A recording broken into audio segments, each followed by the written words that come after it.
Sí, he hablado con él, es un jugador muy importante.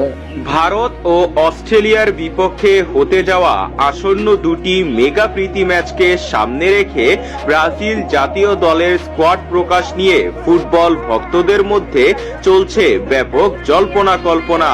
সাম্প্রতিক সামাজিক যোগাযোগ মাধ্যমে একটি খবর ছড়িয়ে পড়েছে যে আগামী 15 তারিখ রাত 12টায় কার্লো আনচেলতি ব্রাজিলের স্কোয়াড ঘোষণা করবেন। তবে সিবিএফ এর পক্ষ থেকে এই দাবির এখনো পর্যন্ত কোনো অফিসিয়াল ভিত্তি বা নিশ্চিত বার্তা পাওয়া যায়নি।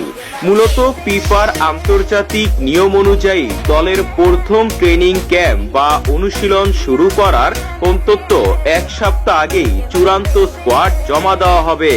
সেই হিসাবে বিবেচনা করলে সেপ্টেম্বরের 12 থেকে 15 তারিখের মধ্যেই আনচেলতি আনুষ্ঠানিকভাবে ব্রাজিলের স্কোয়াড সামনে আনবেন বলে আশা করা যাচ্ছে। বিশ্বকাপের পর নতুন করে স্কোয়াড পুনর্গঠনের প্রক্রিয়া চলায় এবার অভিজ্ঞ ও প্রবীণ একাধিক ফুটবলারের জায়গায় একাদশে নতুন ও প্রতিশ্রুতিশীল উদীয়মান তরুণদের ডাক দিতে পারেন। অস্ট্রেলিয়া সফরে ব্রাজিল তাদের প্রথম দুইটি প্রীতি ম্যাচে মাঠে নামবে 25 সেপ্টেম্বর শুক্রবার ও 29 সেপ্টেম্বর মঙ্গলবার। দুটি ম্যাচই বাংলাদেশ সময় বিকাল 4টায় অনুষ্ঠিত হবে। এরপর আগামী 3 অক্টোবর শনিবার বিকেল 4টায় কলকাতার ঐতিহাসিক স্কটল্যান্ড স্টেডিয়ামে ভারতের মুখোমুখি হবে সেলেসাওরা।